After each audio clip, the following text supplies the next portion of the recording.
Fala, gente amiga, tudo bom? Eu sou o Carlos Lose e este é o Batata Diário, o seu programa de dicas do Diário do Capitão. E hoje nós vamos falar, do nono episódio de Picard et in Arcadia Igor, parte 1. O que nós podemos falar desse episódio, sempre lembrando que vamos precisar dos spoilers de sempre aí, né? Bom, a primeira palavra que me vem à cabeça quando eu penso nesse episódio é decepção, né? Quer dizer, a gente imaginava, né, que os dois últimos episódios de Picard iam desenvolver, né, a trama, né, final da série, tentar amarrar todas as pontas, coisa e tal, né? E a gente vê uma história contada ali em duas partes, né? Uma história que já fosse o final da série mesmo ali em duas partes, já abordando a chegada dos Romulanos, né? Toda a questão, né, da briga com sintéticos, coisa e tal, não sei o que. E o que a gente vê? A gente vê a história desenvolvendo mais algumas coisas que precisam ser desenroladas justamente no capítulo final, né? Então ficou um negócio meio esquisito, né? Ficou um negócio meio estranho.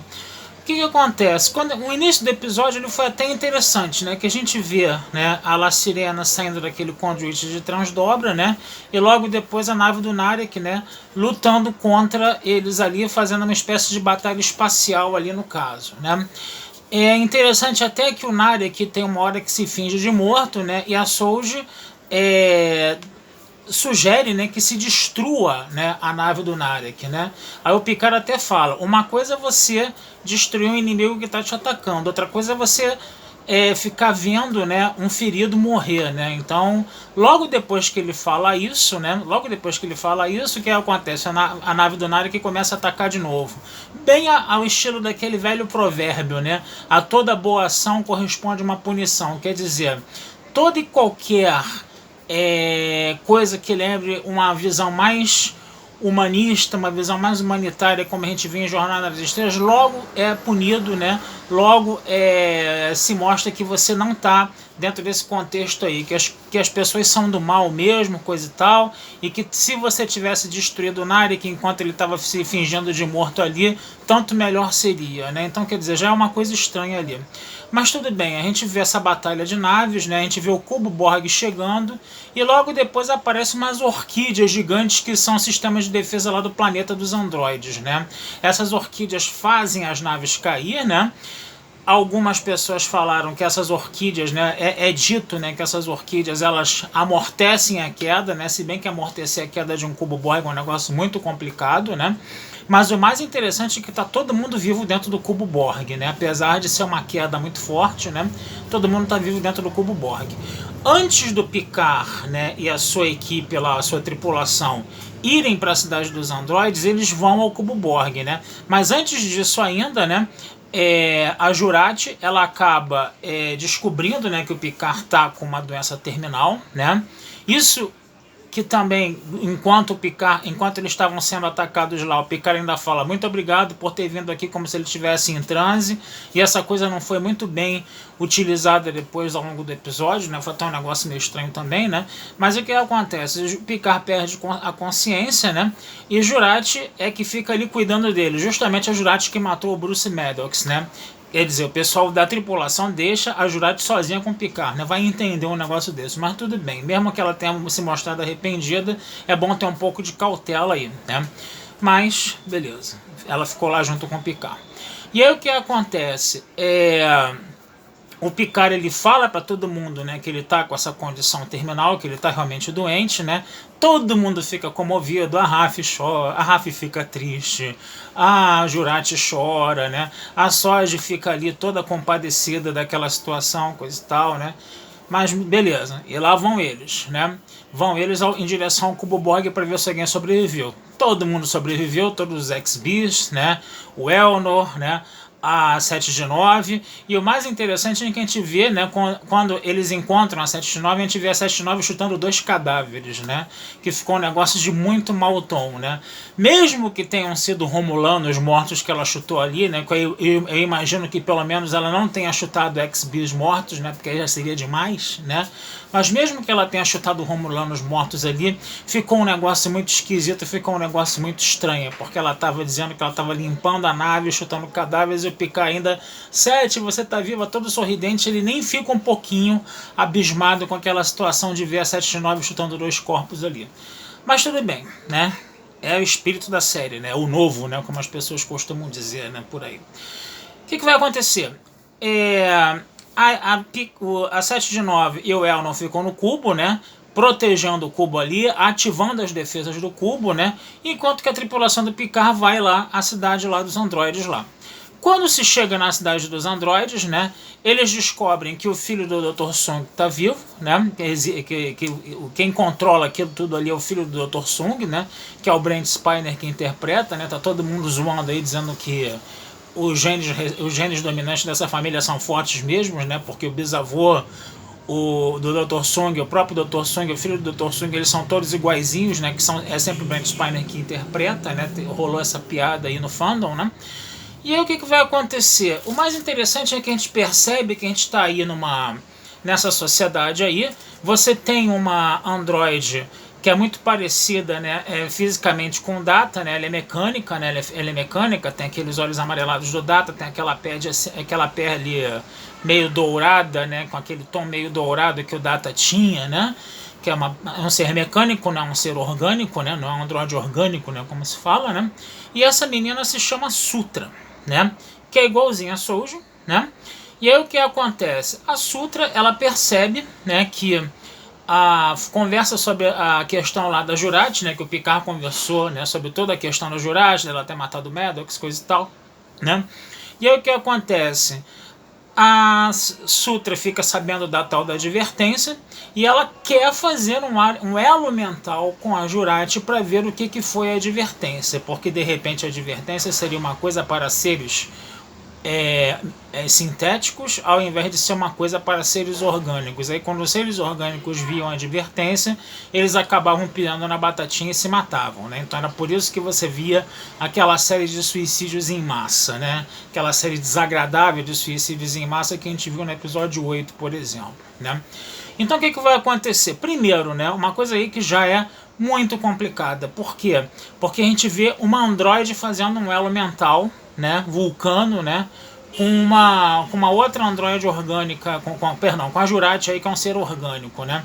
É aquela coisa, né, as pessoas, um androide fazer um elo mental é uma coisa mais ligada, de repente, o elo mental seria uma coisa mais ligada aos vulcanos, né, no caso, né, porque ali você está vendo duas consciências se entrelaçando, né. E aí o que acontece? Você ter um androide fazendo um elo mental, o que é consciência, né? É aquela coisa, né, que o Marcelo Gleiser falava nos livros dele, né? Mesmo que a gente consiga fazer uma máquina que reproduza totalmente o cérebro humano com fidelidade total, isso não significa que a gente vai produzir uma consciência, entendeu? Porque a consciência é uma coisa que extrapola a ciência. A consciência, ela tem uma origem completamente desconhecida. A ciência ainda não conseguiu alcançar e entender o que é uma consciência, né? Aí você vê nos filmes de ficção científica, né, androides, né, com consciência, né, e ainda fazendo elo mental, quer dizer, atrelando a consciência deles, né, com seres humanos. Quer dizer, é aquela coisa que eu costumo falar de que quando a ficção científica fica espetacular demais, ela se aproxima da fantasia. Você ter androides, né, que têm consciência, que são seres sencientes, já é uma coisa que extrapola bastante isso. Agora, você ainda fazer elo mental onde o androide liga a sua consciência com a consciência de um ser humano, aí o negócio já começa a ficar muito complicado, né?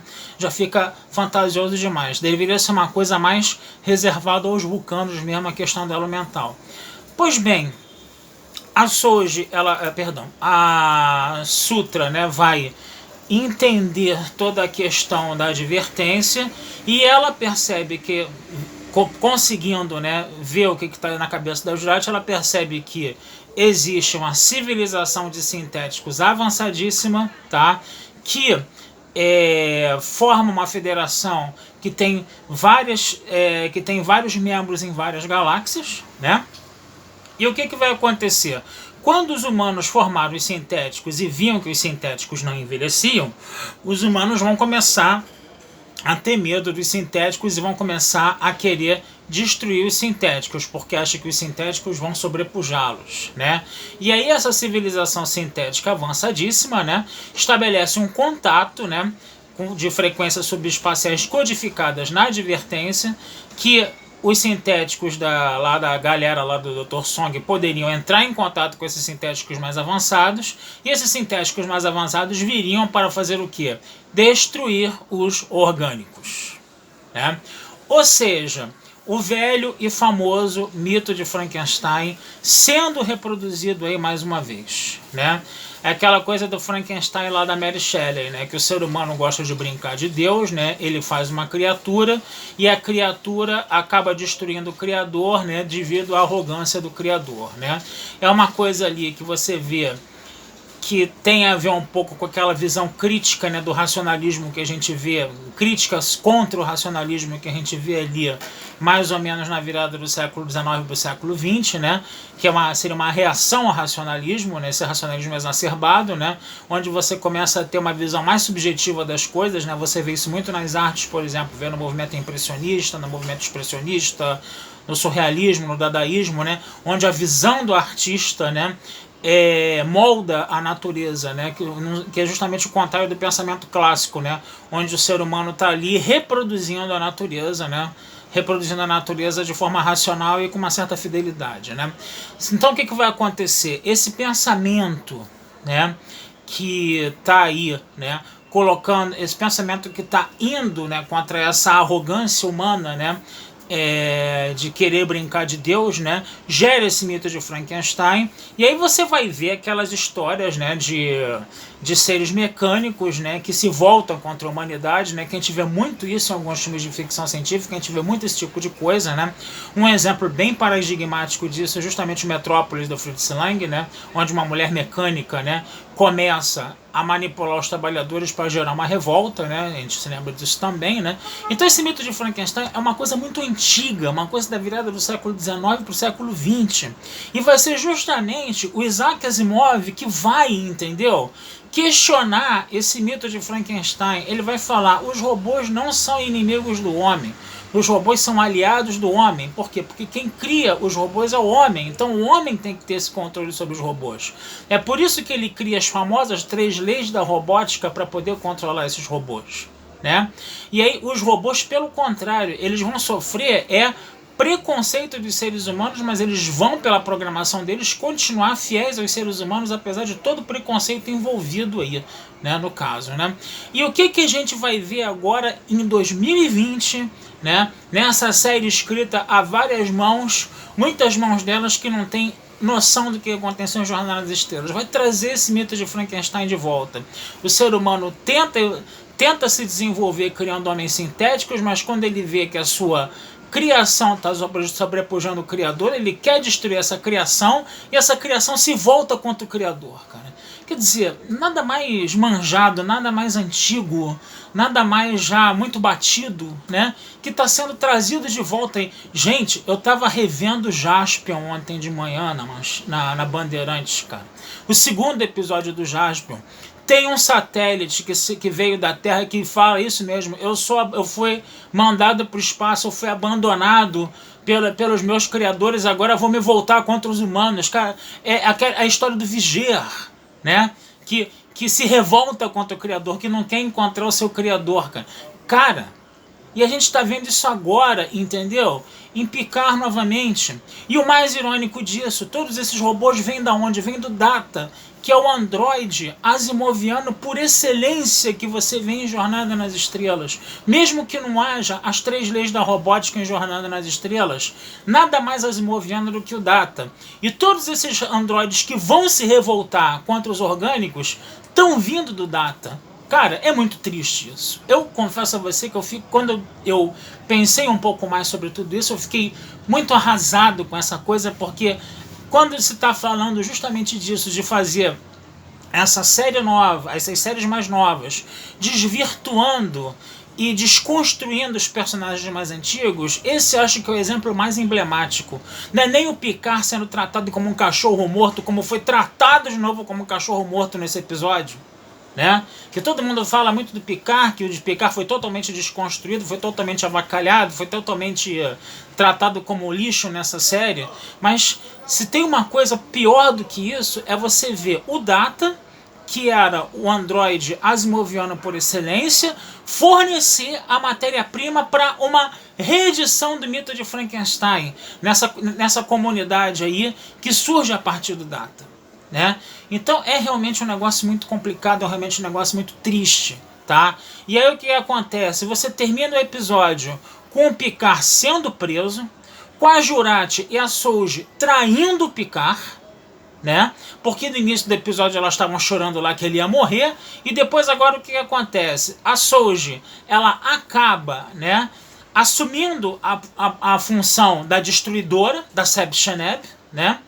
Ou então ela chancela a Sutra para isso, né? E aí o Picard fala, então a profecia vai se cumprir, né? A destruidora vai vir, coisa e tal, né? E ela fala, a minha questão agora é a sobrevivência. Ela estava em dúvida ao longo do episódio, né? Ela teve essas conversas com o Picard. Ela não entendia o que significa o ato de matar ser uma chance de quê? De sobrevivência. O ato de matar ser uma chance de gerar vida. Ela estava nessa dúvida. E o Picard tentava dissuadir ela desse sentimento, entendeu? Belicista de você matar para sobreviver. Ele queria trabalhar mais a questão da diplomacia. Só que ninguém deu ideia para a diplomacia dele, entendeu? Todo mundo simplesmente jogou o diplomata no lixo, entendeu? E abraçou a causa do quê? Da guerra. E aí o que acontece? Os romulanos que foram vistos como vilões na série todinha, agora vão ser o quê? Vão ser os salvadores da pátria, vão ser os redentores? A Federação vai vir realmente? E essa civilização alienígena vai vir realmente também? A gente vai ter 3 polos de luta aí, se desgladiando no final dessa série. E aí você pensa o seguinte, essa série também ela foi feita com um orçamento muito baixo. Vai ter orçamento para colocar essas 3 forças interagindo, lutando entre si no último episódio? Ou então você vai buscar uma solução simplória e vai empurrar um monte de pontas soltas para a segunda temporada? Sabe? Ficou um negócio que, pô, entendeu? Não tá muito... Não tá fechando, não tá encaixando. Eu tô realmente curioso para ver como é que eles vão fechar isso. Entendeu? Como é que eles vão fechar isso nessa segunda parte aí desse Etia in Arcadia Eagle, né? Essa segunda parte desse Etia in Arcadia Eagle, né? E eu fico pensando como é que vai acontecer isso, né? Como é que vai acontecer essa coisa também, né? Outra coisa também, né? O Song fez um Android lá que não tem transferência de consciência, não tem transferência de consciência ali no caso, né? Será que o Picard vai ocupar esse corpo desse androide, vai numa segunda temporada ser um androide? As pessoas estavam falando isso. Será que vai ser o Data que vai retornar? Ou será até que vai ser tem gente que está falando que pode ser o Lore, né? Porque de repente a Sutra ela pode ser uma versão do Lore, de repente, né? Já que ela é uma androide do mal, vamos dizer assim, né? Então tá havendo muitas especulações. Só que eu não tenho muita esperança, né, de que os roteiristas dessa série, né, porque é uma série que está sendo escrita a várias mãos, né, tá rolando até uma piada no fundo que parece até trabalho de grupo de escola, né, que cada um faz uma coisa e quando você apresenta tudo junto vira um monstrão completamente desconexo um do outro. Né, as partes do trabalho, né, as pessoas estão falando isso também dos roteiros dessas histórias de Picard aí, né? Então, quer dizer, eu não tenho muita esperança, entendeu, de que a gente vai ter um desfecho bom desse episódio. Tomara que a minha língua seja queimada por esses roteiristas. Tomara mesmo, porque eu tô querendo ver Jornada nas Estrelas dar certo, ir pra frente, mas do jeito que tá, meus amigos, tá difícil. E pior, né? Até onde isso vai ser um elo com Discovery, né? Até onde, por exemplo, esses androides avançados aí vão ter alguma ligação, alguma conexão com o controle de Discovery, né? Para justificar o que parece estar se vislumbrando no século lá 31, 32 da Discovery, que a Federação desapareceu, só tem 6 estrelas lá na bandeira da Federação agora, que de repente essa Federação se desvirtuou completamente, né? Que é uma especulação que está vendo para a terceira temporada de Discovery também. Então, gente, tá difícil. Eu tô assim meio, sabe, desesperançoso e até um pouco temeroso do que estão reservando pra gente aí esse povo que escreve essas séries novas agora. É isso, gente. Então vou terminando por aqui, desejando vida longa e próspera, tá? Eu vou colocar a resenha escrita do Edson Arcadia Eagle, parte 1, na Batata Espacial, tá? Que lá a gente dá para discutir um pouco mais dessas questões também, além do vídeo, né? Que lá tá tudo escritinho, direitinho, coisa e tal, né? E vocês também, por favor, não deixem de curtir, compartilhar e comentar e se inscrever no Diário do Capitão nas redes sociais, tá? Que isso ajuda sempre muito a gente, tá bom? Um abração a todos, fui e até a próxima.